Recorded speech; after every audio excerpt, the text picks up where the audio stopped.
getting it, making sure you bulletproof the transaction to get it to transaction to close. Today we're only working on prepping the listing for presentation and winning that listing. So listing process, the first thing we do, lead intake. You get a call, right? Somebody calls, hey Mikey, I'm thinking about selling my home. The number one thing you should do, if you want to thank them, hey, thank you very much. Listen, I'm driving right now. I'm gonna be back at my office in about an hour. Can I give you a call back at this time? When you take that lead in, I want you to be sitting at a desk with your computer up. Don't try to handle everything on the road while you're driving, or if you're cooking food and you want to start running through this process. While you're doing all that, you increase the odds of you losing the listing right then and there. So you want to always be in control. That's something that I really want you guys to write down. Always be in control. So that when that lead comes in, I'm going to turn it into my time schedule, which is going to be very rapid and very quick as well. But I want to be in control. So be at your desk with the computer up. And then one of the first questions I want to know is, okay, who am I talking to? So when the call comes in, I'm going to role play a listing presentation with Randy, and it's like, hey Mike, it's Randy, how you doing? Randy, I'm great. Hey, look, we're thinking about selling our house. Okay, awesome. You know, if I know Randy, so I already know the who, but if I didn't, I'm going to be like, are you the legal owner? Right, yes, and okay, are you married, single? You're going to ask these questions. Someone will be like, oh no, wasn't my home, you know, that was my dad's home. Okay, great, is your dad still with us? No, he's passed. So these questions I'm asking of who I'm trying to find out is who is my decision maker?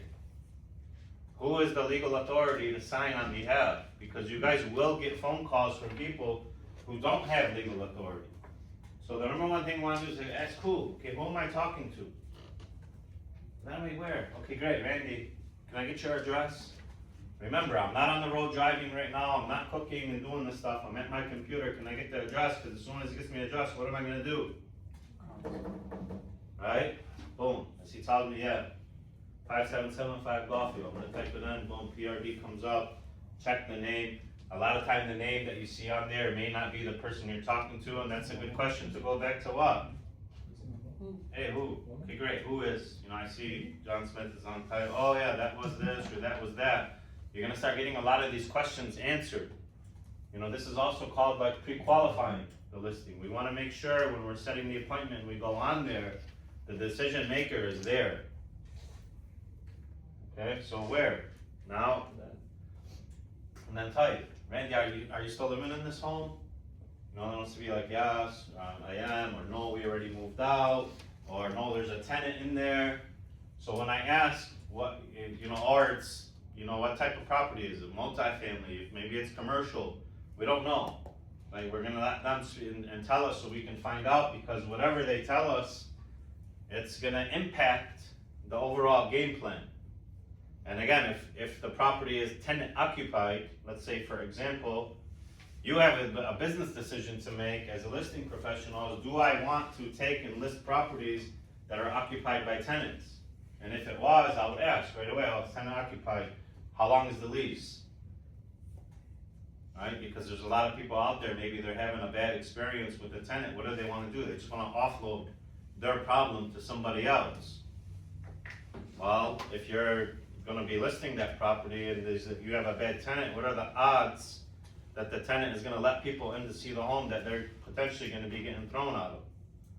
Slim and none, right? Slim and none. So that's why we want to ask, you know, do you still live there? If you are, and those questions. Also, if you were to say, well, no, we already bought a new home, we moved out. Now I know I'm going into a property that, boom, it's ready to sell.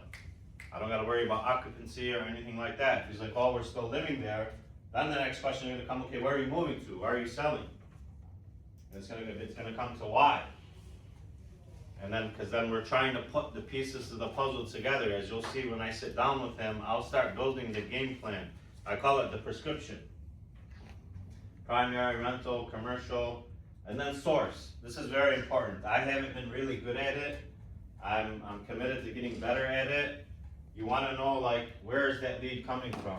So like if I didn't know Randy at all, If he just called me like I did and I know him, then he's my sphere, right? He's a SOI lead. But if he didn't, I'll say, hey Randy, can I ask, where did you find my phone number? Why did you call me? Oh yeah, so-and-so told me about you, or I seen you on Instagram, or whatever it may be. I wanna document that. Because when you start looking at your book of business, you're gonna be able to get a very good gauge for where does majority of your business come from, and then you double down in that area. Like if you were doing mailers, and you said, I got your mailers, that's a huge one for me to know, check. Right? Because if a few months goes by and I get 3 listings from these mailers, what would be very wise for me to do? Obviously keep it going and probably even double down on that. So document your source. Then we set the appointment. So, okay, Randy, great. Looking at my schedule, is tomorrow 3 o'clock good for you? And you just go for there, set the appointment. He says, okay, sure, no problem. Then I want to confirm the appointment. We set the appointment for tomorrow at 3. We confirm it, and then we confirm it via email. I like to say, okay, I'm going to have my admin send the confirmation of our appointment tomorrow, and included in that email, there's going to be some marketing materials about me and who I am, and then my listing presentation package is in there. Which Steve, if you get a chance, can you go grab the one from our office? Can you get a second? So I have a physical copy and a digital copy. So I like to get the digital copy emailed so they can do all those things in advance. It has links for reviews, it has references if they want to call any people. So I'll let them know, hey, in that package, there's links for reviews, or there's references if you want to like make some phone calls and do your research on me. Which odds are, majority of the time when I ask that question now, they'll tell you like, I've already done my research. Okay, great. You know, so once you start building yourself up and you start getting reviews and you start doing these things regularly over time, people are out there doing their research as well, just like we do when we want to check our restaurant or something like that. So it's very important for you guys to start building like your online like image and resource and bank, and you do that through reviews, through your own social media postings and pages and things like that, because that's where they're going. So I'll confirm that with them and I'll send it there. And then I'll start the second stage of the listing process, which is prep, appointment prep. Up to this point, any questions, thoughts on just handling the introductory phone conversation, lead intake, I call it. Good? So this is like, it's a little bit old now, but this is like my listing presentation package, which is the physical copy. And in it, you'll see just a little game plan about like who I am.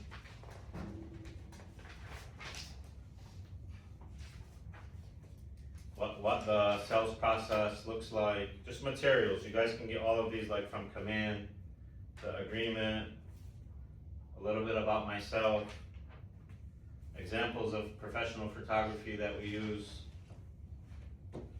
examples of how we post their property on social media, references that they can call. You guys should have like 5 references. Where to go to check reviews.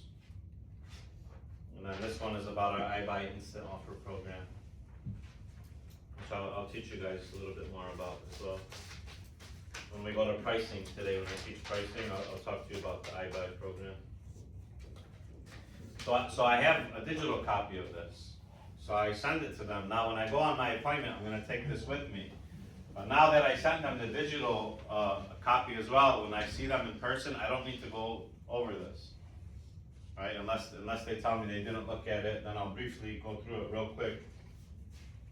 So Randy said we can have the luxury today of potentially having our appointment with him and pricing his home. So I'm gonna show you guys, if I were to be going on an appointment with Randy, what I would do.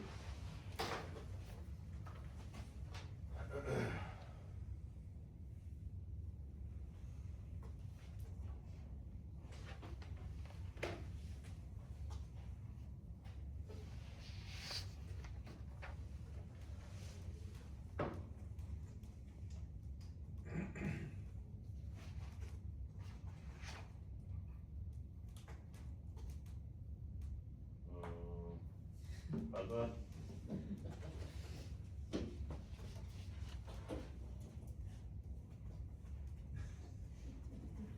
It's always saved on all my stuff. You got something?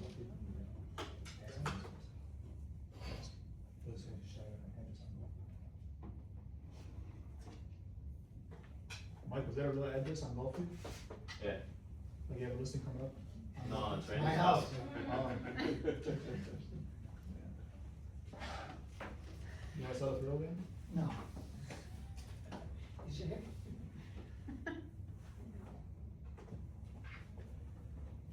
Just see, I'm gonna buy it for- Can you put that?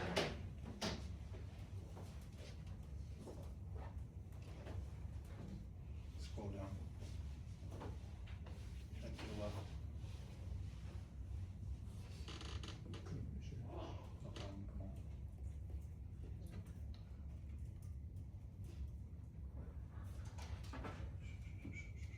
So the first thing we're gonna do is we're gonna go to PRD, right? Which I probably already did. And I'm gonna check.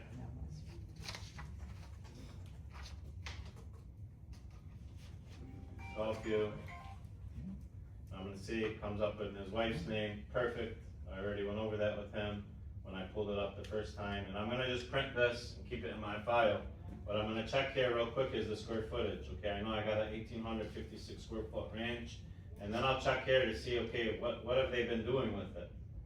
So, the last thing on record we see is from 2009, which is great, so really nothing, right? So there's no big history there. Let me see stuff like that. Yeah. And you can, so always I'll check the history of the property, just on the MLS real quick. Then I'm gonna go to BSA online. Is everybody familiar with BSA online? Is show of hands, is anybody not? Good, good, good. Okay, so we go to BSA, you can check city records, taxes, water, anything of any property. And most cities now charge for it. Like Dearborn Heights is $6. And so what I do is, instead of me relying strictly on the PRD, I'm gonna go to BSA online, because what happens often is, if an owner of a property, let's say in Dearborn, builds an addition on their home, they do have to go to the city to pull permits to build that addition.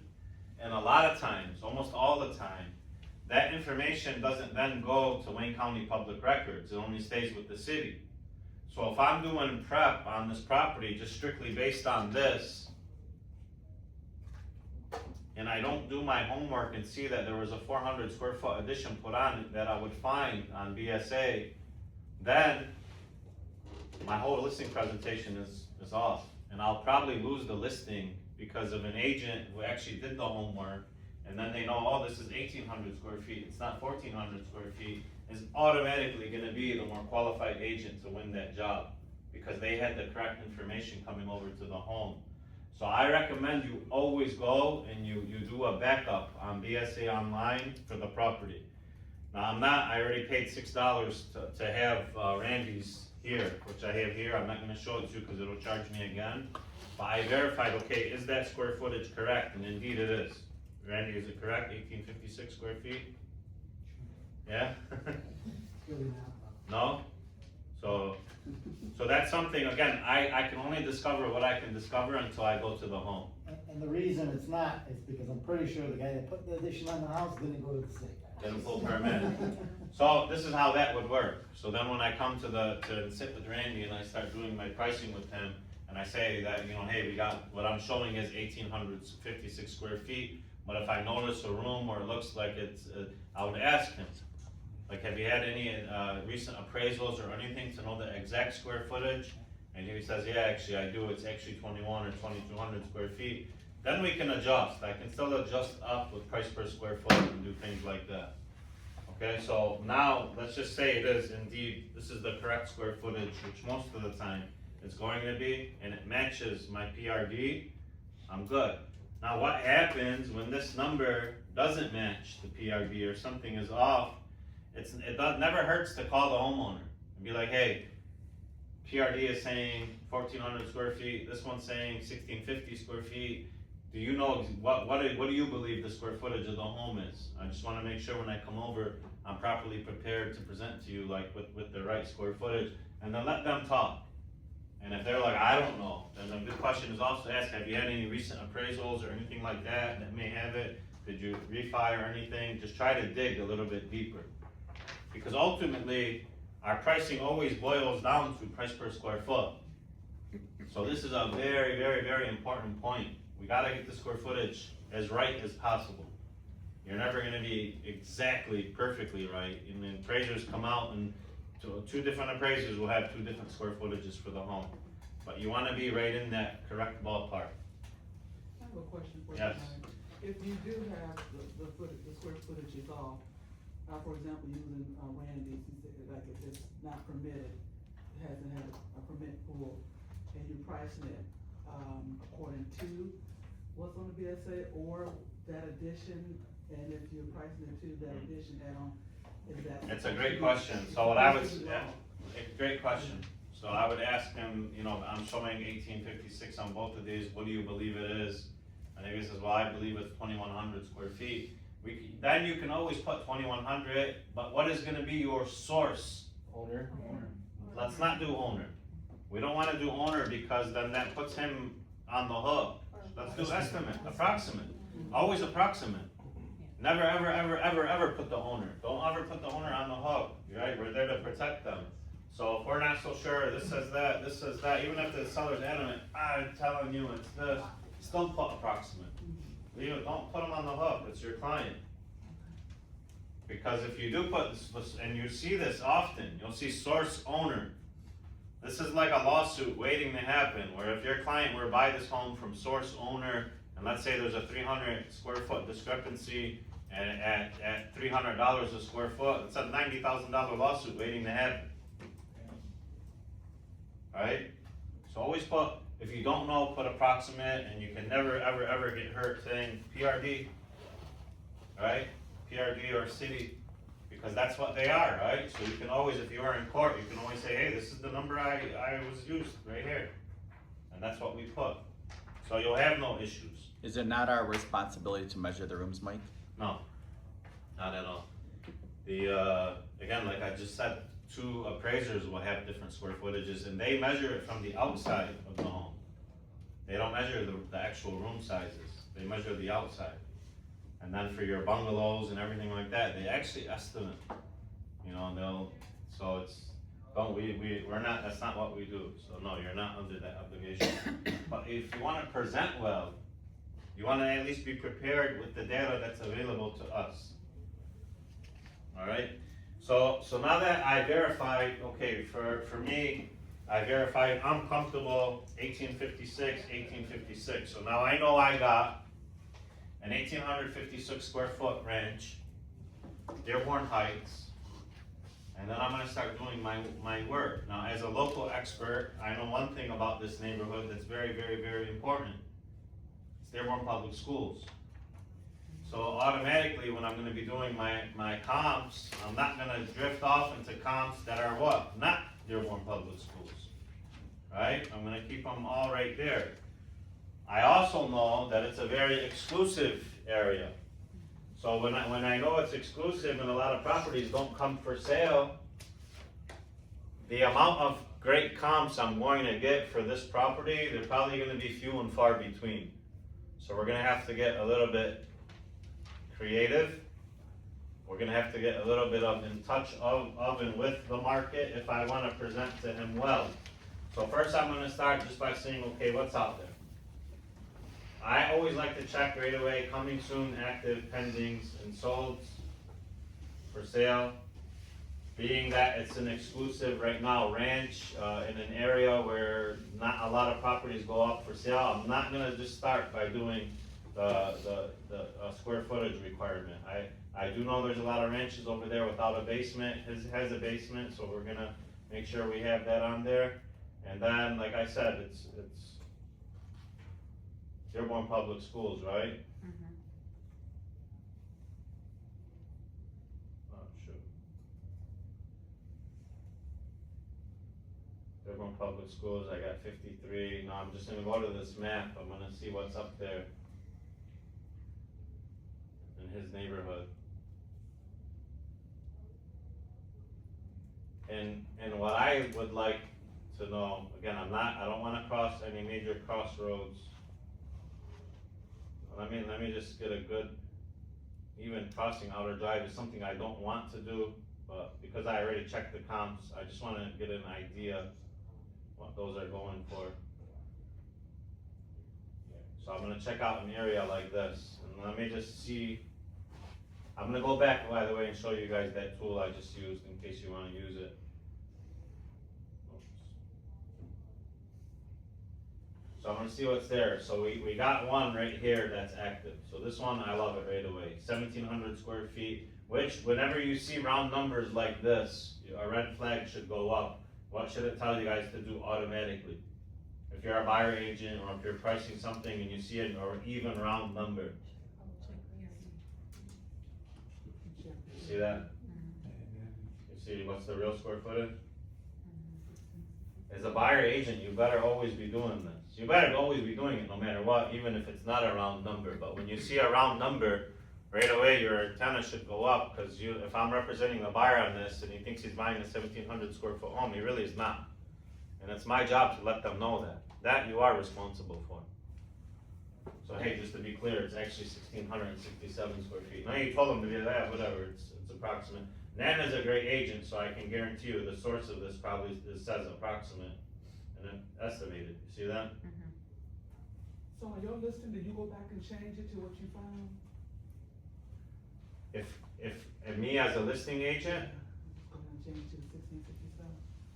well, if I were to get this listing, I'd have no problem keeping it like that if the seller wants it. But I'm gonna let the seller know, you know, the property is actually 1,667 square feet. Do you want me to list it as such? If you want, I could put 1,700 approximate or estimated. Me personally, I like putting the number what it is. You know, I don't like to, you know, everything for me is win-win. I represent the seller, but at the same time, I believe the buyer should be treated fairly, that he knows exactly what it is right from the get-go. That's the way I operate. I agree with you. You know, and everybody, Yeah. that's what I do, so I don't really do estimates. I only do estimates when it should be estimated, like in his scenario. He's telling me, oh, there's something else there, 1, 2, 3. The minute he starts that with me, then I'm like, okay, I don't know, you don't know, I don't know. Well, I have no problem estimating it now. But if we know through multiple sources, then just put the real amount in PRD. Question about Yes. that, is the appraiser going to actually measure? Yeah, they always measure. They're measuring, so they're, because sometimes they'll say, well, PRD says this, and there's a discrepancy, so is it because they really didn't measure? and they Yeah, just that want- means they're being lazy, Right. Legally, Yeah. they're supposed to measure. right? Right, but Right. they'll call and ask. But they'll go to BSNA too. Yeah, they're supposed to. You're supposed to see when the appraiser comes out, one of the first thing he's Yeah. doing is walking with that stick and walking off the home, doing the actual, Yeah. actual square footage. And he has a legal duty to the bank and the buyer of that property to do so. So if they're not, again, you know, that's their license and their jobs and that they're getting hired by, that could be on the line for that. So, that's just something with square footage, so I want you guys, you know, you choose how you want to handle that as a real estate professional within the scope of, if I notice anybody doing anything that like this is, we've seen it's 30-something square feet, right? Nan is not trying to like intentionally hurt someone, there may be something there, we don't know. But if this was like 2,100 square feet and I'm seeing 16-something, he would have a conversation with me of where's that missing 400 or 500 square feet from what it really is until approximate. So, but you as a professional, you can make that decision how you want to handle it.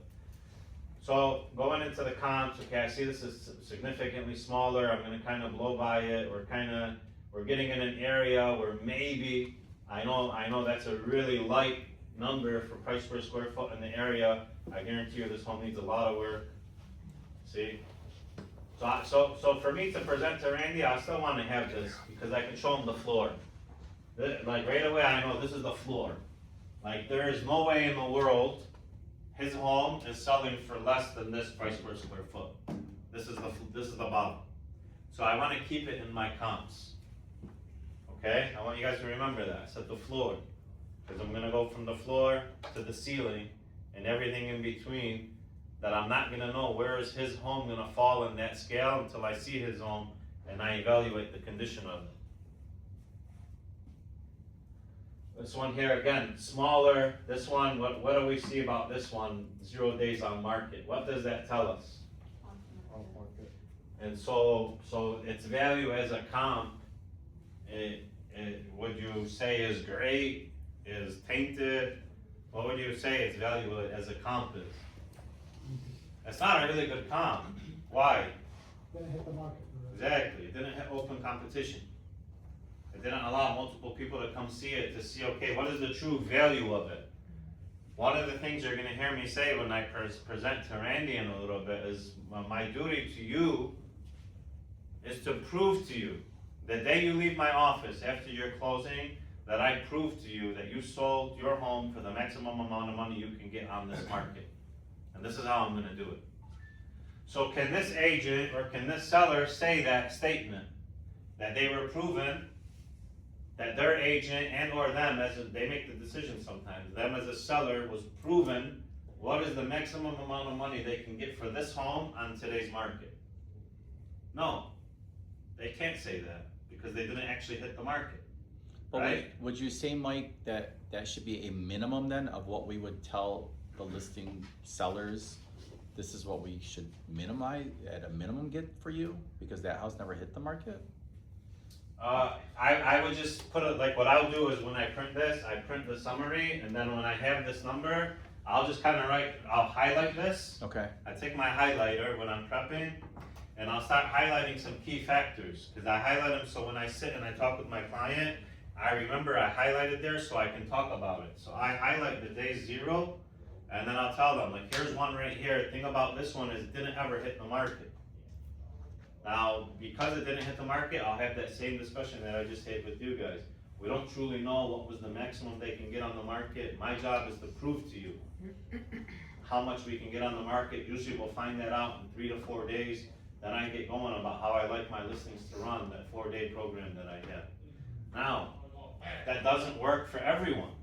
There's a lot of sellers who might this home may have been a mess, and to prep it for sale, to bring it up to code, them having a buyer in their pocket, hey, I got a buyer for you right now, or either I'll buy it from you right now, may be a conversation they really wanna have, more so than, let's hit the open market.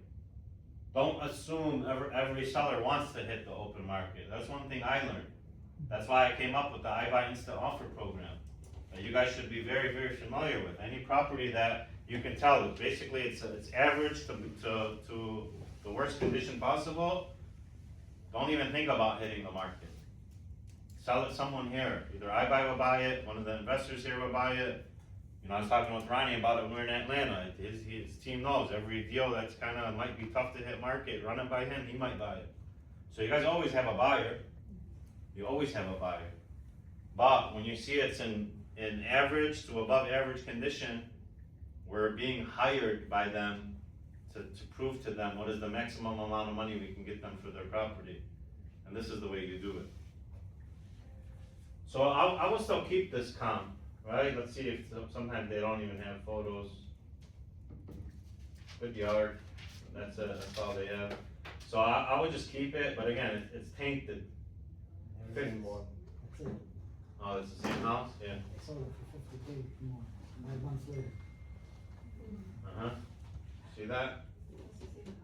same house, So this seller, by selling it off market, what did they clearly do to themselves? all 50K. They left money on the table. Probably just got cleaned up, but again, maybe that's what they wanted. Maybe they didn't wanna clean it and paint it, you know, that maybe, and this person did. That's proof right there of exactly how it works. Probably the cleanup job, let's say it cost whomever bought it, you know, $15,000, $20,000. They made a quick $25,000, $30,000 profit.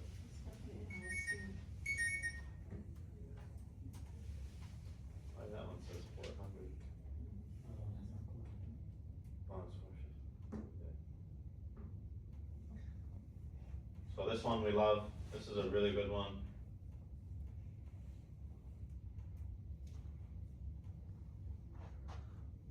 Okay, so we'll select that one.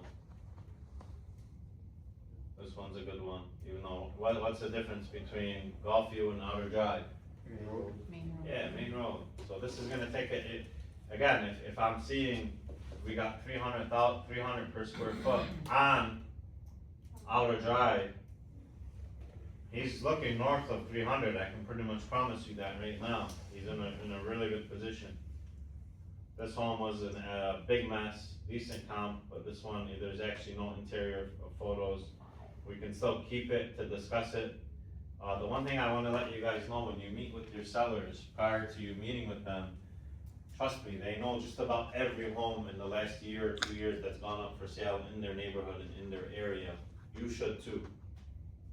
You should too, because and so a lot of times when I do my comps, that's why I don't restrict myself. So let's say he's 1,885 square feet, I can say, okay, I'm gonna look at everything from 1,600 to 2,300 square feet and stay in there.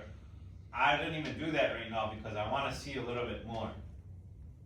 I'm building up in my world the story that he's been living and seeing in his area and his neighborhood. If I restrict it to too tight of a square footage window, then I'm not gonna see everything. I'm gonna see a very small picture. And because we're gonna be pricing price per square foot, we're in the right school district, we're in the right kind of areas, subdivisions. And I don't even care if it's a colonial versus a ranch. I can still kind of play with those price per square foot numbers to know what people are willing to pay for in that area. With that said, ranch is the number one, most desired style of home. So, like this one, would I keep this one as a comp? No, it's on the other side of Outer Drive. It's a colonial, we already have established that I got a couple comps at 300 a square foot that are better than this, so why throw this in there, right? Here we got, we'll call it 1,600 square feet larger than him, we'll leave it out. There's no need for this, because your price per square foot, again, is lower. Same thing here, 4,300 square feet, right around the block from him, but price per square feet lower. This one I wouldn't care just because they probably see it every day when they drive to the home, just to keep it on the list.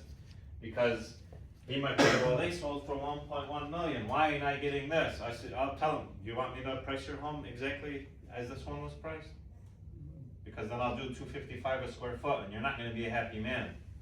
I'll get you more than they got, price per square foot. See how that works? So it's not really a good comp, but I wouldn't mind to keep it in. So if I do, and I was gonna roll with just these, what I would do is I'll print the summary. And I'll show you kind of what it looks like. Write these down if you guys don't have a good method that you actually love doing yourself. I found printing summary, it helps me speed up the appointment. You really want your appointment to be between 45 minutes and an hour. That to me, that's a good range. Anything I found much shorter and faster than that is kind of like too short. Anything longer than that starts dragging on, but it's that sweet spot for me has always been 45 minutes to an hour. Kamal and Mike Ferry teaching, what does he teach for listing appointments, time? We're usually 30 to 45 minutes max. Yes, 30 to 45 minutes. But I think 45 is usually the sweet spot. that's what I find, 45, if they have questions or you get the listing and you start talking about, okay, this is how we're gonna set up showing instructions, then that might be the extra 10, 15 minutes if you know that you got the listing. Just your presentation part should be about 45 minutes. I'm still in prep here. I'm still doing my own work right there at my desk, doing my work. So we didn't even start the presentation yet. But now I got these. And like I was telling Ronnie, what I'm gonna go through with here is I'm gonna highlight my notes. So like on them is, I'm gonna do the 1,700 square feet, I'm gonna do price per square foot 323, but I'm gonna write on here with my pencil, with my pen, 1,662 square feet and circle it. And I'm gonna show my seller just the little bit about me that they can see early is I do my homework. I'm a detective, I'll tell them, yeah, it says 1,700 square feet, but really I checked PRD and it was 1662, and they like that stuff. So I do my homework, then we move on to this one on McMillan, and I got my highlighter, boom, quick, 6-day sale, 1,400 square feet, and I write the condition too, by the way. So like on that one, I would grade it, I think that was above average. This one I would write, this was poor condition, so I write poor, insert and highlight it. I'm just writing my notes. This one, highlight the off market, and show them where they even flipped it, I would show him. Linden, highlight the price per square foot on all of them, highlight the square footage, 1714, because it's getting close to his. Attached garage, just like his, it has some of these factors, highlighted. Same thing here, $299 a square foot, put, you know, and I'm doing the condition, when I go through the pictures on all of them, what's the condition of it? This one, poor condition, boom, $265 a square foot, and this one I would highlight the square footage and I would highlight the price per square feet. Now,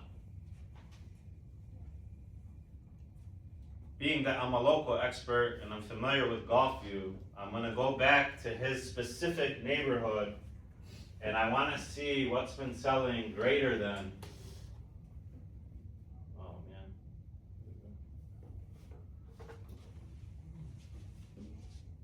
man. I wanna get nosy just for his street, because his street is a very popular street.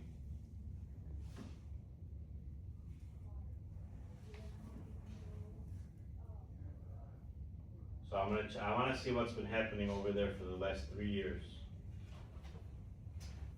Cause I wanna know, remember, I wanna know the story. And I'm gonna search just strictly Gulfview. There's actually 2 Gulfviews in Dearborn Heights, so put the Dearborn School District on.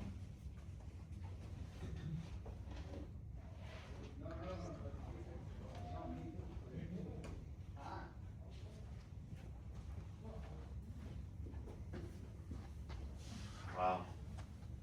There's been nothing sold on your street in the past 3 years? Wow.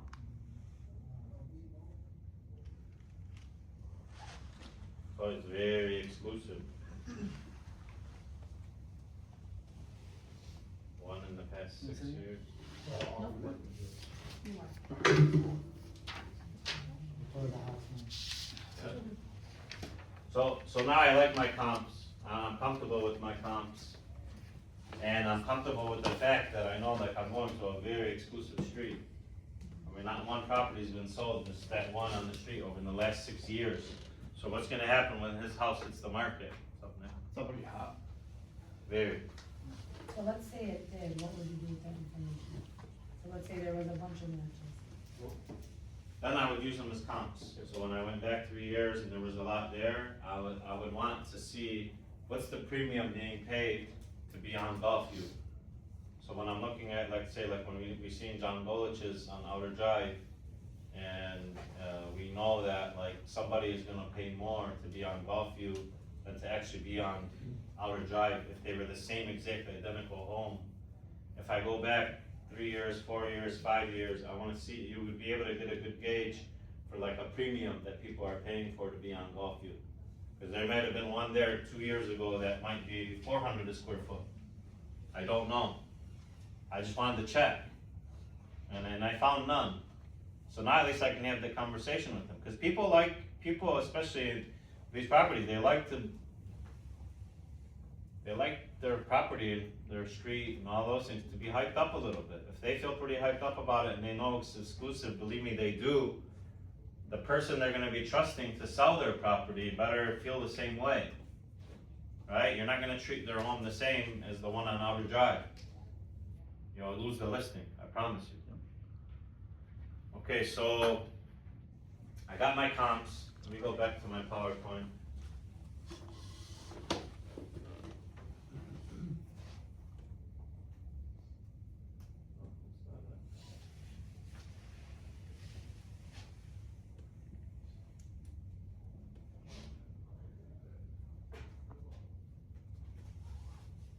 So things to check for in your pricing too, guys. So data, BSA, comps, major crossroads.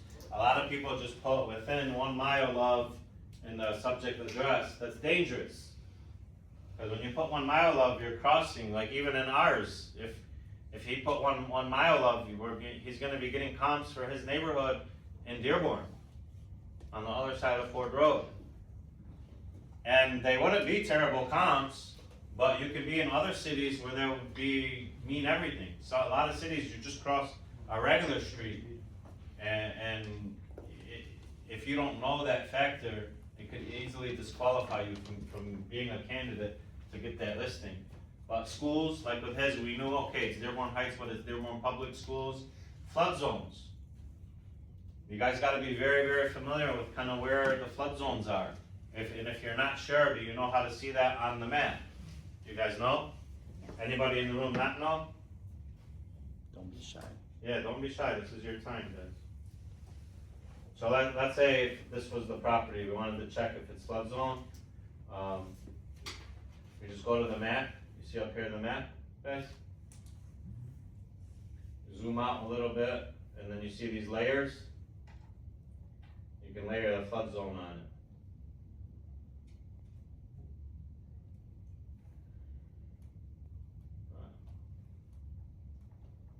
So you see if it's in the orange there, it's out of it. Anything that would have been in the purple is in it. Over in Dearborn Heights, we have a lot over here. See that purple? So if you were pricing a home in here and it's in the purple, it's in the flood zone. Got it? Do you guys know why that's important? If you get a mortgage, you gotta get flood zone insurance. Yep. Which is optionally, on average, it's like another $80, $100 a month on their house payment. So the affordability for the properties in the flood zone drops. So yeah, check flood zones. And then the history of the property, okay?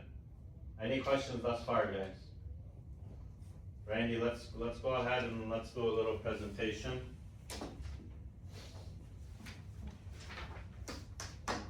So I'll come in right from where actually from here, this will be the door.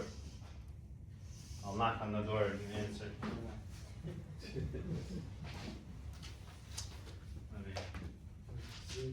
I gotta get my jacket on. It's like I feel naked. Someone. So I'll present, and in my presentation, I'll stop in a couple times and I'll teach you guys what I did and what I said and why I'm actually saying it, okay?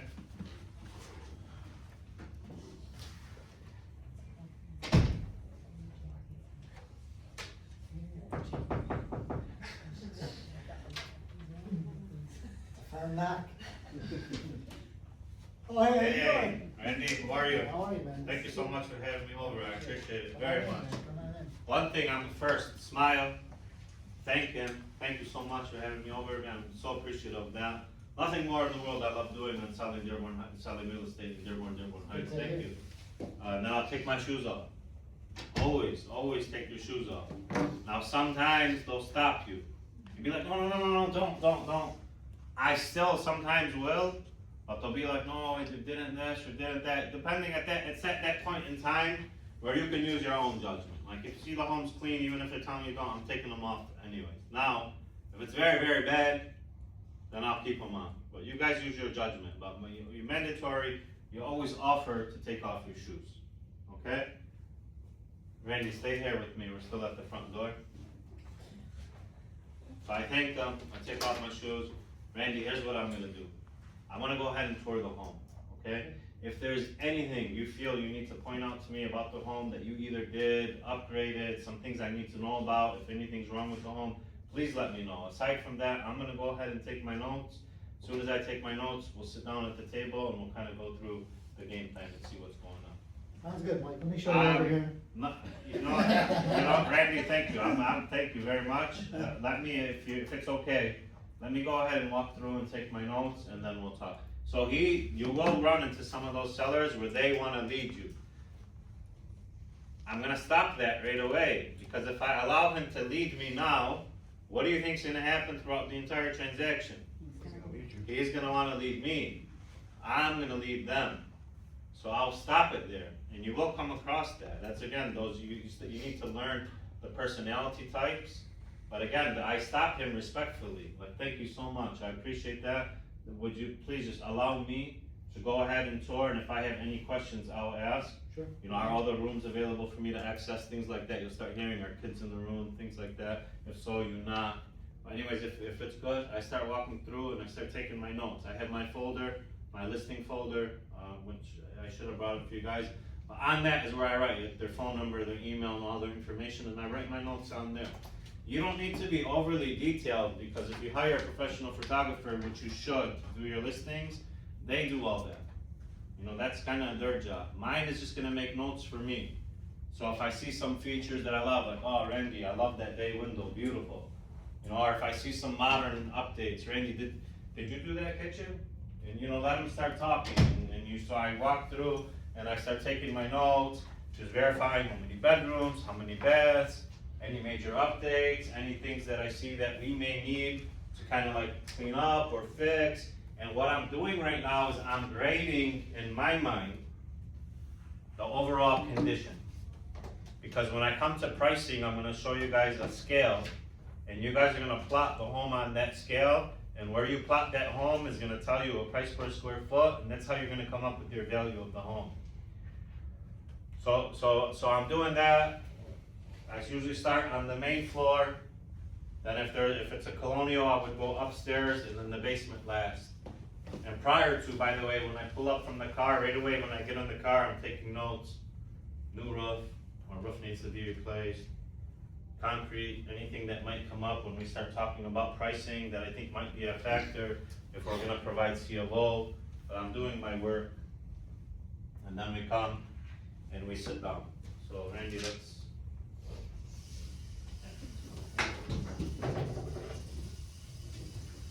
Also, I pick the location to sit. And I usually like dining room tables. I don't like in the living room on couches or like that.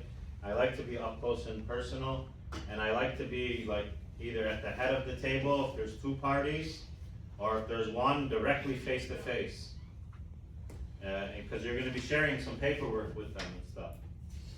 So again, we'll sit, now I have my notes, this was my folder. So when we leave, remember I emailed them this already, and then I have this for my homework, and there's where I'm writing my notes. Let me sit down. Randy, thank you so much again for having me over. Beautiful home, beautiful home. Tell me, Randy, why are you selling? Where are you guys moving to? We're thinking, we're tired of having a pool, it's a lot of work. Really? Yeah, Interesting. yeah, That's a feature a lot of people, they either love it or hate it. sure, Yeah. I'm one that hates it. No more? A lot of work, I know.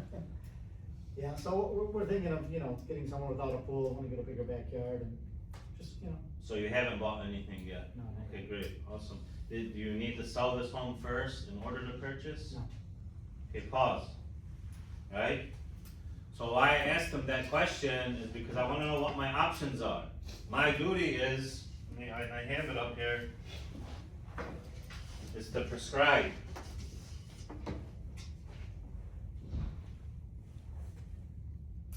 So grading, remove shoes, walk through tour, take notes and ask questions. I pick the location.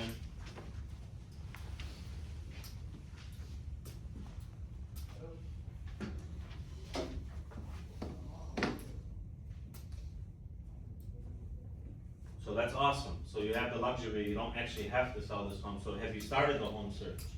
Yeah, I've been looking on Zillow. Yeah, looking, here's what I'd love to offer to you. We can help you with that. By the end of this appointment, you're kinda gonna give me the criteria of what you guys are looking to. We'll go ahead and start that search. Are you interested in getting this home on the market before you know where you're gonna move to? I think I wanna buy possibly before we get. Okay, awesome. So now I know I really need to flip my buyer agent hat on quick as well to also secure the listing at the same time. You guys got that? You see how I'm asking these questions? Now let's role play it in a different way of what other answers could he have given me? One would have been, yes, I have to sell this home in order for me to buy. So now I'm saying, okay, primarily, I'm gonna be heavy putting the game plan together where we're gonna get this home on the market and we gotta start searching for him as well. Now, that can be a dicey proposition. Why? What happens if I sell him this home? How much time is he gonna have to get out? 30 days. Reasonably, 30 to close and then up to 60 after that. Anything more than 60, the banks of the new owner don't want, they wanna be approving that. So let's call it 30 to 60. So if he said I have to, I'm gonna say, okay, great, Randy, this is how this works. Let's say if we put your home up for sale tomorrow, I'm very confident I can get under contract with us in the next 5 days or so. And then let's say from that point you got 30, and then I can get you in the contract, I'll negotiate on your behalf. 60 days occupancy, whether you pay for it or don't pay for it, I'll fight and negotiate on your behalf to try to get it for free if we can. But let's say, whether we could or couldn't, that we're looking at 3 months from now where we should be gone. So are you comfortable with us putting the property on the market and then searching for that home? I'm very confident you're gonna find the home that you love in that time, and we'll just put the pieces of that puzzle together to get you moved on. There is a chance we do go ahead and sell your home. Are you comfortable with the fact that it's not guaranteed that you are gonna find that right home? Then you let them talk. A lot of times you might hear, yeah, it's okay, cause we got somewhere else to go. If not, I can always go to my mom's, or we can always do this, we can always do that. But I'm diagnosing because I wanna put together a smooth plan. You guys would be surprised how many agents will go ahead, okay, let's just list it, and not talk about that, and then the people get put in a scenario where they sold their home and they got nowhere to go. And then who are they blaming on? You. So you have to prescribe. So again, going back, he said no, he doesn't need to. He's open to start taking listings. I'm gonna ask, with that said, are you comfortable with us getting the property on the market in the near future and then starting that search? Is that something you're open to? Yes, I am. Okay, awesome. We're gonna move forward. What I wanna do, Randy, is just briefly about myself. I've been in the business for 28 years, primarily what I love doing, and you'll only say this in areas. I'm tweaking who I am to him for the area. It so happens that he's in Dearborn Heights, so I'm gonna use my Dearborn Heights script, right? Now, if he's in Northville, I'm not gonna use my Dearborn Heights script. I'm gonna use something else, which I'll explain to you guys also. But you have to be able to kind of flex that a little bit. But being that he's there, be like, I'm gonna just be facts. If I was I live right across the street from you on Ford Road. I live right on Belmont. I've been a Dearborn resident my entire life. I know every street in Dearborn like the back of my hand. I got great relationships with the city. I own a brokerage of 160 outstanding agents. I teach, train, coach them. I'm the right man for this job. In addition, I understand how to prove to you. If we're gonna put your property on the market, but without any doubt, you're gonna leave my office knowing that you've got the maximum amount of money you can get for your home in today's market. Do you have any questions for me at this point? No. We'll get to that in a second. What I would love to do before we talk about commission is I wanna get into the pricing of your home. So then we're gonna start looking at comps, right? I'm gonna pull my comps out. I'm gonna say, Randy, before, let me back up, I'm sorry, guys. Randy, were you able to review the marketing package that my admin had sent to you? Yeah, I was. I Okay, got the awesome. email. Awesome, I have another physical copy for you right here. Like I said, list of references, reviews, all of those things, which are here for you. And leave it. It's very, very, very important, guys. I don't care how poor you think your package is, it's very important that you leave something behind. Because if he's interviewing 2, 3 realtors, the odds are one for sure, maybe both, don't have anything and don't leave anything behind.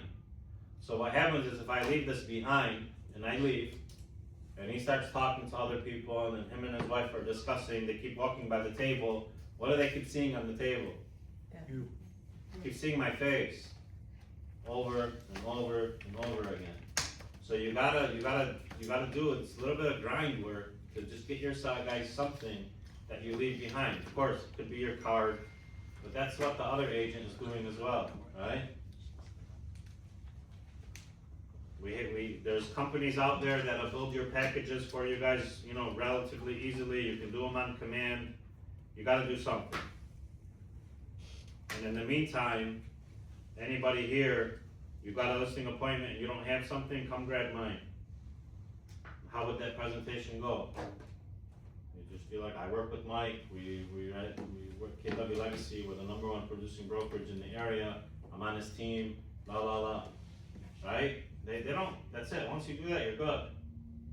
Okay, now but you have to, in order to become a top listing agent, you gotta start building up your resume of what you bring to the table and what you've done and who you're, in the beginning stages of your career, most of it is gonna be about us and about legacy, and then the more and more you do, you'll be building it up about yourself.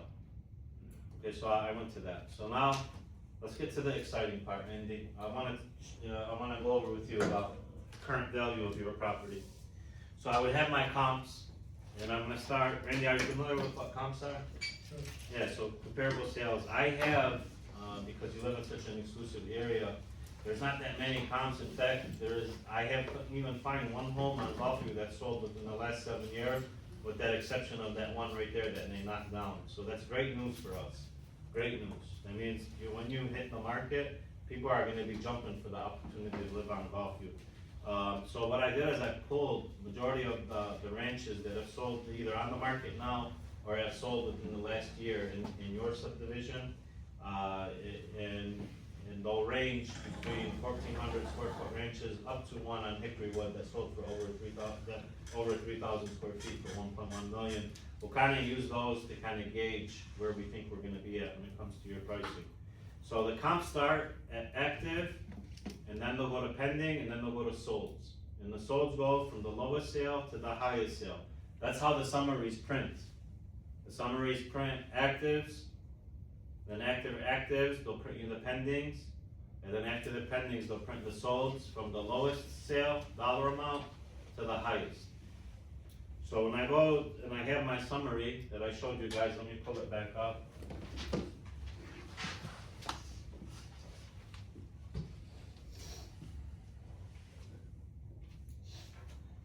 Did I lose it?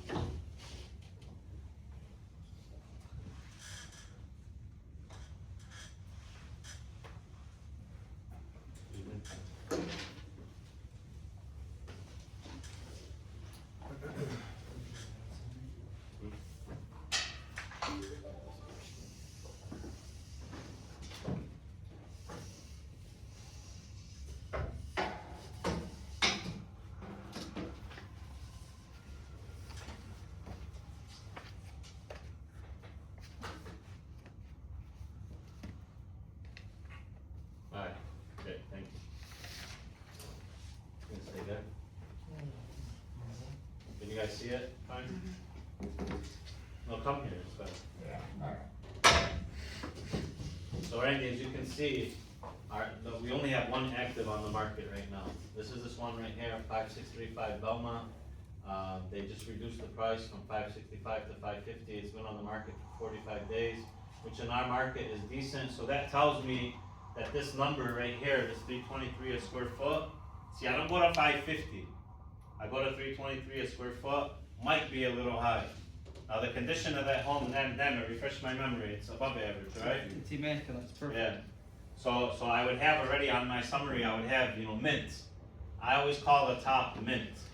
So if at mint is 323 at that, it's very similar to us in size. Remember, I highlighted my notes, right? It's that may be a little bit high, right? So then we move on. Then from there, we're gonna go to any pendings. Well, there's no pendings right now in the market. Again, your neighborhood is very, very exclusive. Either they come up very fast and they sell fast, or not a lot have been coming for sale. So we're very exclusive. This one on McMillan, this one needed a lot of work. This one was in poor condition, and I'll have my 222 a square foot highlighted. I'll be Randy, you see that 222 square foot right there? That's the floor. Nobody's getting lesser than that in this area. and then we'll start moving on. I'll do the same thing. 6200 Burger, they didn't even hit the market. That one went up for 400, and then they ended up selling it for 450 just a couple months later without doing much work, which was, I always talk about the square foot, which was 272 a square foot. This one on Linden, this was a nice home, actually had a lot of activity on it, 9 days on the market, ended at 1700 square foot, sold for 450. This was on the corner right around the block from your home, right? This one on the outer drive, very similar, just about, 150 square feet smaller than yours, attached garage, very nice condition. It also had multiple offers. This one sold for 300 a square foot, 515. This one on Beaver, big lot, needed a lot of work. One day I think it was an off-market sale, 550, which was only 265 a square foot.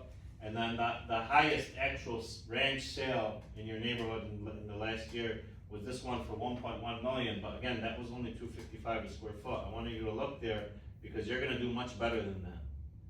This is what I tell them. I'm always praising. So if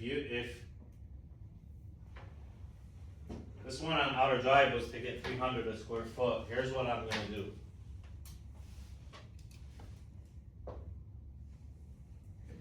Randy's home actually wasn't the best for this class because it's very, with the comps that I'm finding out right now,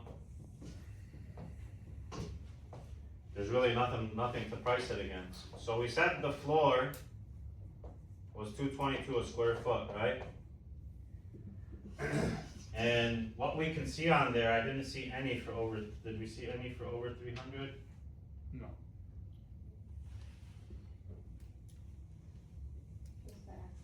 Yeah, well, and it was used, Namas was asking at 320 a square foot, right? I don't really like that, but I don't like that 300 square foot comp either, because again, I know this home is gonna smash it.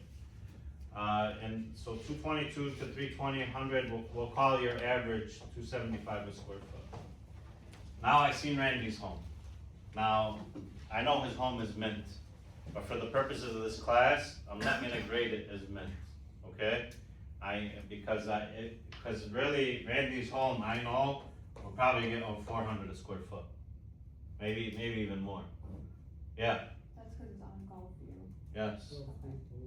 Yeah, so it would probably be somewhere in between this gap right here. I'm gonna like leave that out right now.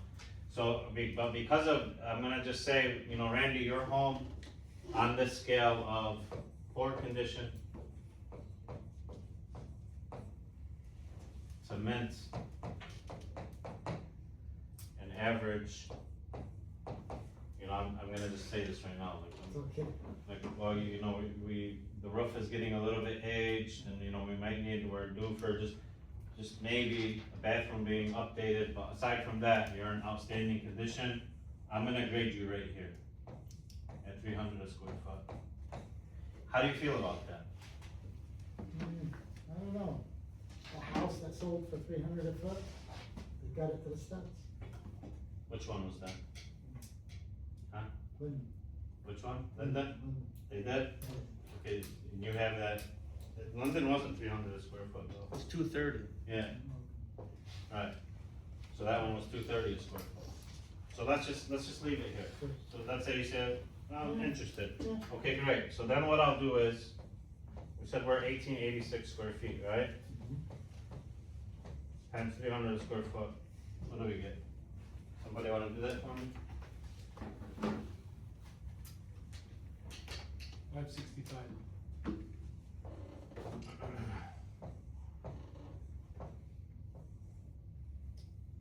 Zero, zero, zero. 565, 800. Randy got a pool? So Randy, based on the comps that we just seen right now, in class, I'm talking to you guys again, remember, I don't really love these comps. This would be this pricing would be between me and him, a number that we feel can hit the market, that we feel the market would bring the buyers to, and then let the market dictate to us what the true value is. Okay, but for the purpose of this, if I can grade them in here, I'm gonna say, Randy, based on this information, if you were to ask me today, Mike, tell me, worst case scenario, like what my home is worth, I'm gonna tell you you're worth right here, 565, 800. Now, that doesn't mean we have to price it at that. I'm gonna recommend you a couple pricing strategies. So this is what I do. So he's at 565, 800. I'm gonna say, you can take a couple approaches, Randy. We can go ahead and blow the market open, which we're gonna do with professional photography, Zillow showcase listing, virtual walkthrough. We're gonna market the property on every social media channel, Instagram, Facebook, TikTok, you name it, your home's gonna be there. And we can hit the market at a number, let's say we can be aggressive and go 549.9. At 549.9, I think what you'll get is 20, 30 showings in the first weekend. Well, most likely you'll put yourself in position to get multiple offers. If we get multiple offers, now I can negotiate for you, maybe free occupancy time. When that happens, a lot of buyers start dropping contingencies, like a private inspection contingency. They waive appraisal guarantees, things like that. Highly likely to happen around this number. Or we can say, let's go for the number exactly what we're saying that it's worth. Let's go 569.9. Was it 580 or 560? 565. Yeah, 569.9, right at where it's worth, hit the market at that number. Or let's say you wanna test the market and you wanna kinda bump it up a little bit and go to 589. Or even 590. I'm comfortable, which I am, I'm comfortable at any of these numbers with any plan you pick it and I'm gonna go to war for you. You tell me which one of these numbers makes sense to you. Do you like any of these numbers in these ranges to hit the market? Okay, what is it, Let's go 599. you wanna go with this number? Okay, good. So now I know I'm at that number. Now, what I'm gonna do is, I'm gonna say, Randy, what I would love to do is show you, if we were to list for this number, what you're gonna be walking away with. Now, mind you, when we do a net sheet, because we said we were at 565, 800, I don't want you to bank on your worst case scenario, which I believe is this, in your net sheet. So I'm gonna do a net sheet for you at 570. And if we do end up selling it for the 599, that would just be more money in your pocket. So I'll try to use this number for the net sheet to start with. And then when I get to the bottom of it, I can still say, okay, now if we get 600, it's gonna be another approximate 25K, 30K. But I don't wanna give them a net sheet at a number that might be high, at least first, right? The first net sheet I wanna give them is on the number that I said I'm gonna sleep at night knowing I told you this is the right number for your home. And I call that your worst case scenario.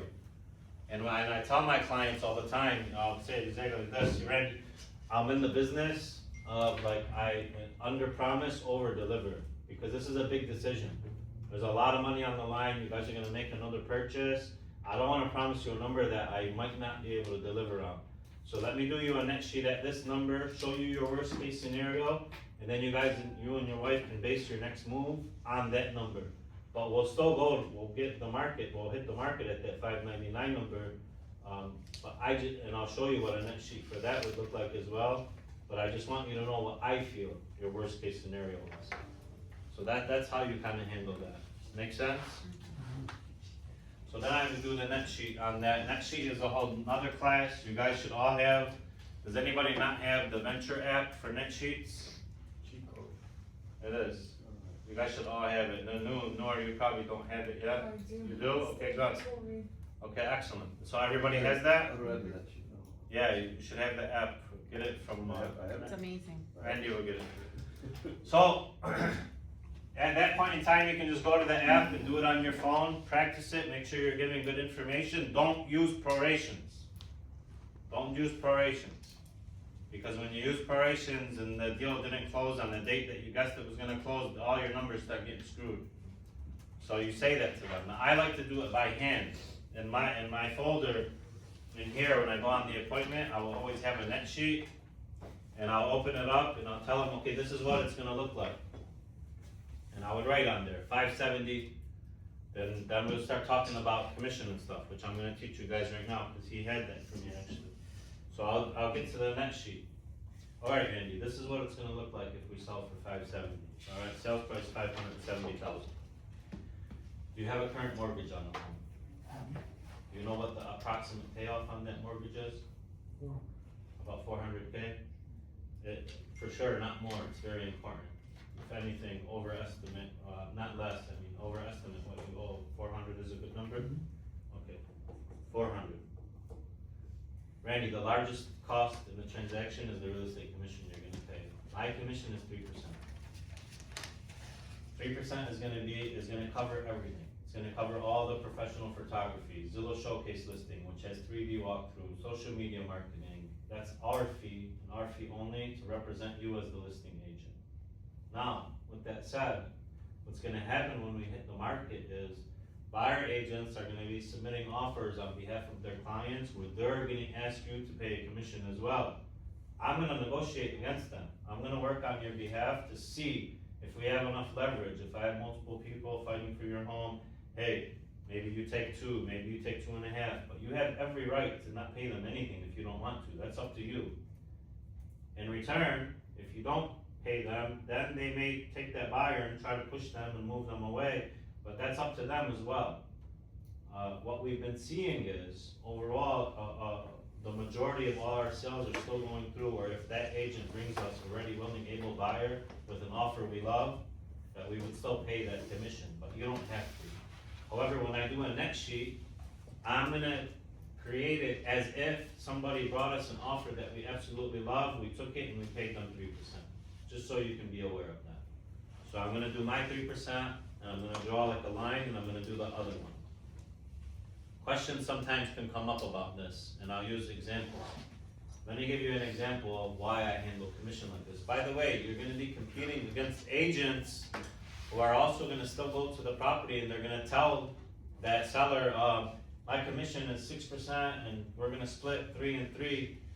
The minute you say meet somebody who presents as I did, my commission is 3%, and that's the only thing that for certain you're gonna pay. The rest of that, I'm gonna negotiate for you. I'm gonna use whatever leverage we may have, and this is why I actually like the competitive list prices, because if I get 2 buyers, 3 buyers, 4 buyers, here's what I'm gonna do for you. I'm gonna get on the phone with them and be like, hey, I got 4 offers on the property, you're asking for my seller to pay you 3%, maybe if you take 1, maybe if you take 1.5, maybe you let your buyer pay you, it might help you get the deal.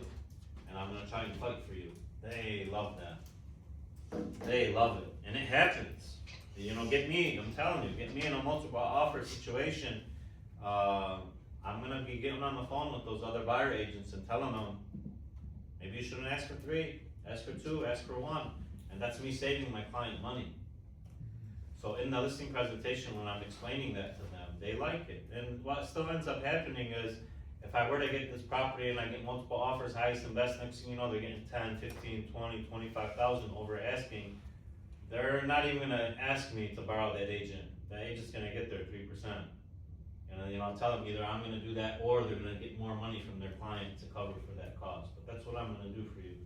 Also why I love listing with more of a competitive number, but if you wanna go at $599, I'm gonna go to war for you. Whatever you say, I'm gonna do. I keep saying that over and over and over and over, because I'm guiding them down the path that I want them to go, and then reminding them that they're the boss and I work for them. But I'm guiding them. I'm driving, tell them whatever does this work for you? Okay, great. This is what I think we should do. Does this work for you? Okay, great. I'm gonna stay in control, but he's gonna feel like ultimately everything is going exactly as he wants it to go, which is the truth. And he knows I'm gonna fight for him, but I'm also gonna guide him. It's very important, you guys, because it's very easy in these scenarios to butt heads with your seller.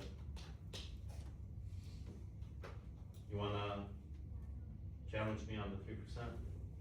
So my commission is 3%. Yeah. Well, another agent said he would do it for 2. Awesome. You get what you pay for. I won't. In our marketing alone, I'm gonna invest over $1,000 in marketing on behalf of your property. A lot of these agents, what they'll do is they'll say, oh, you want professional photography? Check here, $300. Zillow Showcase, another 200. Ours is all included in my grant, and my commission is 3%. That's it. And you wanna keep fighting me on that, you can keep doing that. You know, if you did it one more time, I would say, look, if I'm so easy to cut my commission, I'm gonna cut when the buyers come in and they wanna offer less for your property. Maybe I'm just gonna want the deal to get over and done with. How easily would I give in to them as well? I'm not gonna do that. I'm gonna fight for you. The same way, I know I earned my 3% commission. So you gotta just keep stay in that. Build your value. Here's another one. This is one of the ones I love. But now this is again, if he prices it for the number that I love. What I could tell you is this, Randy. If we did hit the market at that number that I told you, that 565, let's call it 570, and you didn't get 570, you get less, I'll take less. We're a team. So if I'm not gonna get you at least that number that I told you, then if we get less than that, you have my word, I'll drop. They love that as well. Now I might be able to get them back to that 570 list price. Right? And I was kinda easy with him on the 599, only for his situation is a little bit specific. Because I guarantee on GolfView, I know GolfView, if it hits the market, it's gonna be a frenzy. You know, that's just how that street is. So that's why my tolerance for his product, it's much greater than normally. Like if I had your standard level good bungalow, 1,150 square feet, my comps are coming in at 290, and he's telling me 330, I won't do it. I'll be like, it's a terrible move, we really shouldn't go no more than 299, but because I know he's on GolfView, I can tolerate more. So it's not, we didn't pick the greatest property to teach the class on, however, I still hope it could be helpful for him. So, moving on. I have a question. Yeah. So I see a lot of people go overprice the house, 30, 40K, and well, he wasn't gonna listen to me if I didn't give him that price. Are you still taking the home if he wants to absurdly overprice it? It's a business decision to me. If I'm at the point in time where I feel that marketing of that property is gonna generate me new leads, social media marketing, it's in an area that, although he is overpriced, it's still highly sought after, it's a business decision I'm gonna make, because I invest like, $800 to $1,000 on every listing. If I know for sure it's not gonna sell, then no. But if, like, I think of it more in terms of like a percentage than just the $30,000, $40,000. Like, so if it's more than like 10%, 20%, 10, 15% over market value, that's like the max that I'll press. If it starts going to 20, 25% over what it's truly worth, then I would rather see someone else fail and then me take the listing, unless I automatically work in price drops. And that's how this goes as well. Let's say he said, I'm gonna try 650. Now I got a decision to make. Okay, Randy, you wanna try 650? I'm thinking we're 570 for sure, we could be 650. I could get you 650 pricing at the 570 number with the system that I use. However, if you price, we go ahead and we start at 650. If in the first week we're getting 1, 2, 3 showings, no offers, we take the feedback into consideration and it's not moving, we need to be in agreement that we're gonna start dropping that price down. And that'll factor that into consideration. I left one very important thing out in my presentation, guys, I'm sorry. I'm gonna go back. I wanna go back to this number, okay? So we were pricing, I gave you 3 market strategies. I said the aggressive, the medium, and the high, right? So I say, Randy, let's say you told me you wanna list it for this number right here. 549.9, you wanna be very aggressive. Well, here's my duty to you. My duty is to prove to you that no matter what, that day you come to my office and you close the transaction, and that you and your wife leave my office knowing that Mike proved to me the maximum I can get on the market, for my home on today's market. And this is how I'm gonna do it. The method that I like to use is we're gonna professionally photograph. I always remind them, don't be shy to remind. Professionally photograph, drone footage, Zillow Showcase 3D, walkthrough listing, the works. You're getting the ultimate package, the works.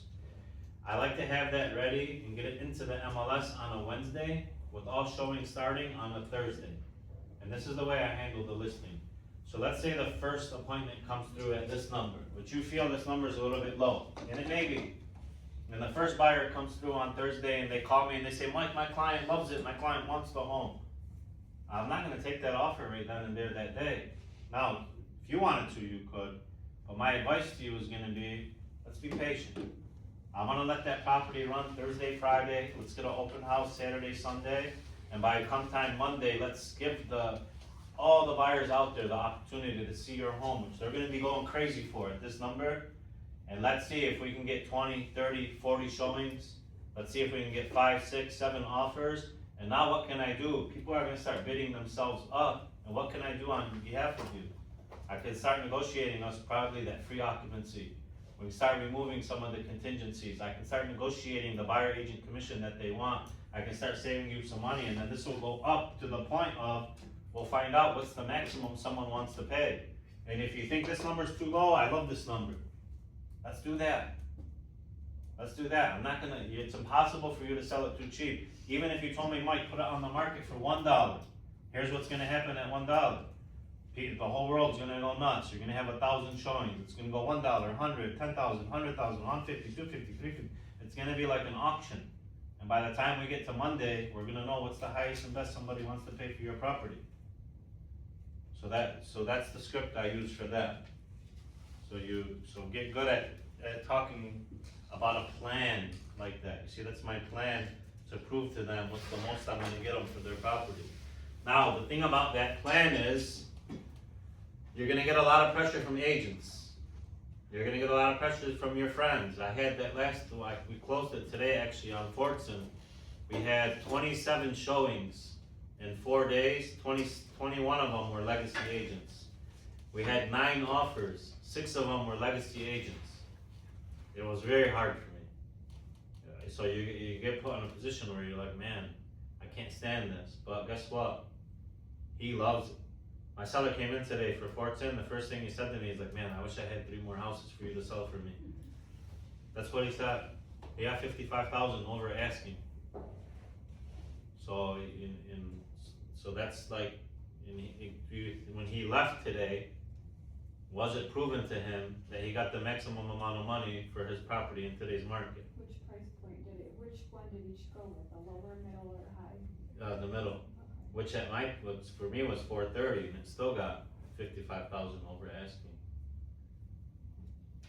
And it appraised too. The appraiser went from that area, which is South Dearborn Hills, all the way over to the Golden Triangle, which I wasn't sure they were gonna do. Yeah. So I didn't use comps over there. Yeah.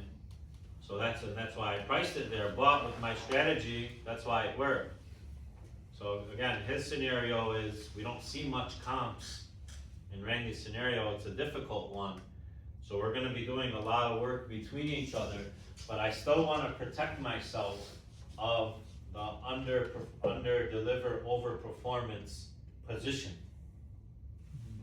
right? So when things don't working out for him at $599 or whatever, I always have, my word was, we needed to be back here. At the same time, I told him, let's put it there and let me fight for you. And we give, remember this word, we give expert opinions of value. So when you're pricing, you say, I'm an expert opinion of value. That's what I am. When we sell it, or if I look at these sold comps, those are facts. Those are the facts. Up until then, I don't know. Someone might pay you $700 for your home. I hope they do. It's my job to prove it to you. What's the max we can get? That's what I'm gonna do. I hope we can get that number. But you gotta make very serious life decisions based on the information I'm giving you today. That's the number that I'm very comfortable with. That's the number that I think no matter what, you're getting that number. So that's what you guys are looking for on your pricing. You guys are trying to get them the number that you know that's the guarantee they're gonna get. Now, you're not picking an artificially low number. You're trying to really know And your reputation is gonna be on the line sometimes of, man, I told him this number, I'm not so sure, maybe I might be high, my word's on the line, you'll feel it. But that's what being a great agent, because I'm not automatically coming in low on them, I'm giving them a number that I believe I can deliver on, I gave them my word, and pressure is gonna come with that. And you should have pressure. Every listing, every sign you have on the lawn that doesn't say sold on it should bother you. It bothers me, I lose sleep. Yes. So with this one with Randy's, how would you have, where would you have used to price it if nothing is sold within those 3 years? What do you compare that type of home with? Those ones that I pulled up, the comps that we used, they were in the sub, but they weren't Golfview, because Randy,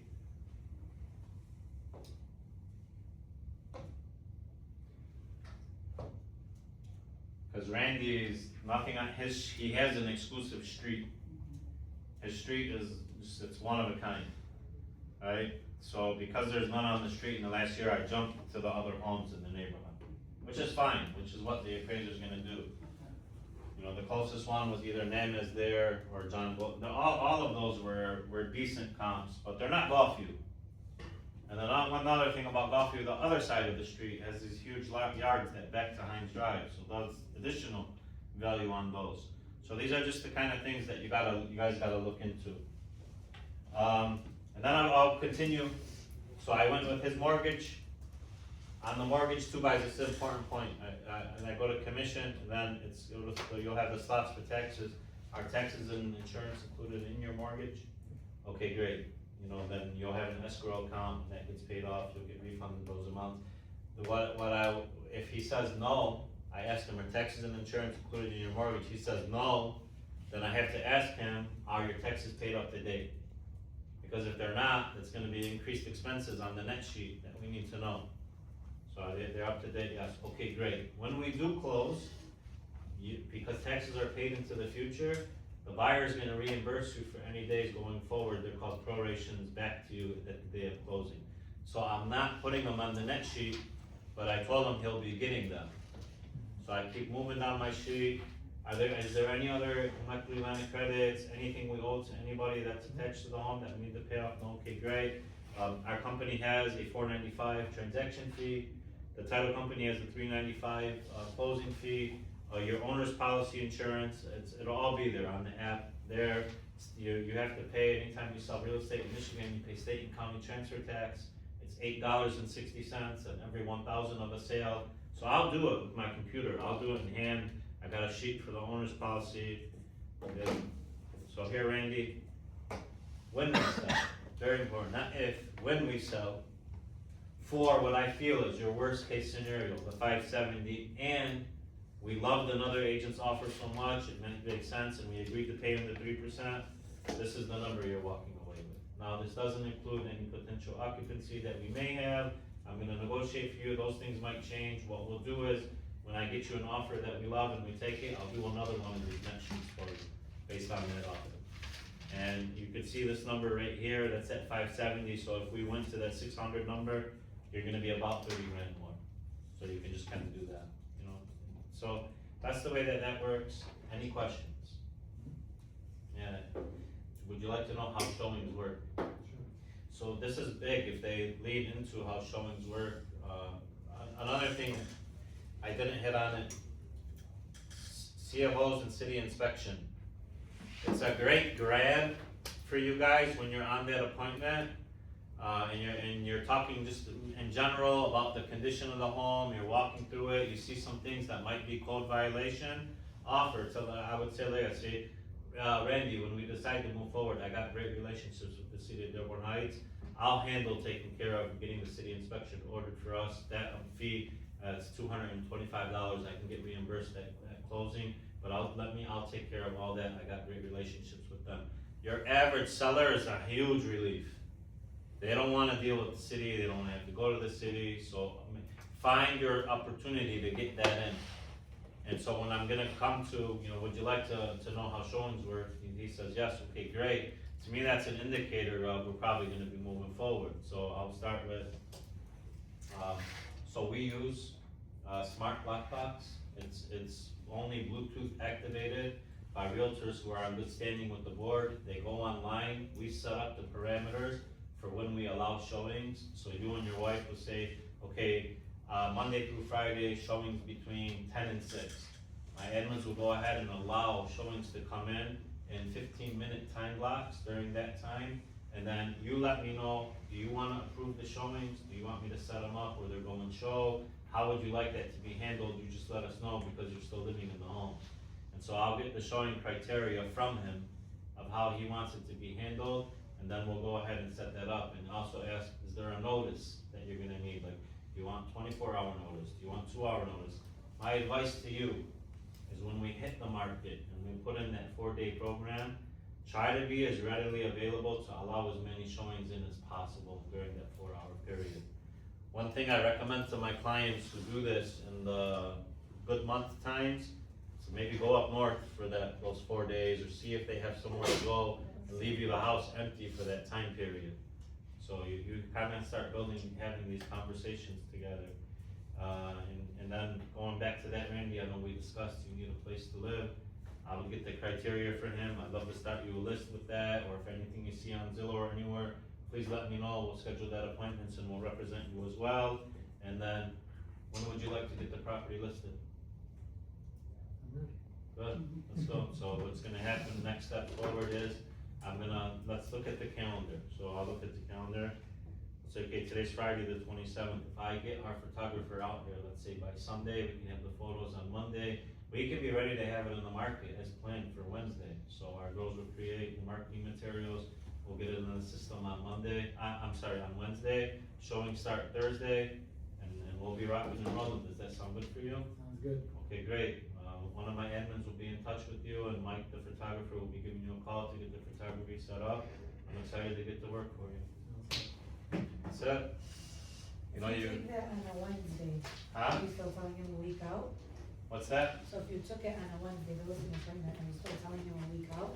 I would recommend that, yeah. I love that setup because it allows our agents here, it allows anybody who wants my team to hold open houses on the weekend, to potentially generate some new buyer leads. I think any listing you get should have the opportunity to run through the weekend, because there's a lot of clients out there where they just can't see it Monday through Friday, where they can kind of get out there Saturday, Sunday. So just, yeah, I would still prepare it unless they needed to hit the market. Like if he's like, this gotta happen now, then boom, I'll press it and rush it through. But if I can take my time and get it to that schedule, then I would do so as well. Do you do off-market and what's up if it's the week before, like you just said, to give the agents that advantage within the office? So I could, but if I did, then I'm kind of going against my whole routine to him, where I promised him I'm gonna prove to him what's the maximum I can get him on the market. So it doesn't really do me much sense to be sharing it off market, because I'm gonna let it run on the market anyways. The only time we wanna do that is if he were to tell me, and you will get this, he were to say, I don't really wanna get my home on the market, if you have anybody first. Again, I would handle this different than a lot of you. I would say, Randy, I'm not really an off-market agent. I like to get my sign on the lawn, I like to get the marketing for it. I perform best when we allow it to get on the market, and let's see how many people in the world want to buy your home. Do I have buyers? Yeah, I have a lot of buyers. But then I can't prove to you that guaranteed I got you the highest and best offer for your home. And if he was adamant on that, it depends. If it's a nice property like this, yeah, I go through my database and people I know and tell them, hey, you know anyone who's interested in buying a home on Golfview, or share it with you guys. But that's not really my thing. To me, off market means like he doesn't respect me enough for me to have my sign on the lawn. I'm gonna just move on to the next one. But you get to a place in your career where you can do that.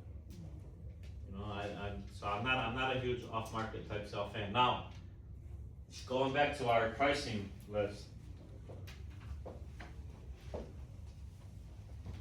Anytime I go to a property and it's falling in this category, in this range here, I wanna buy the home.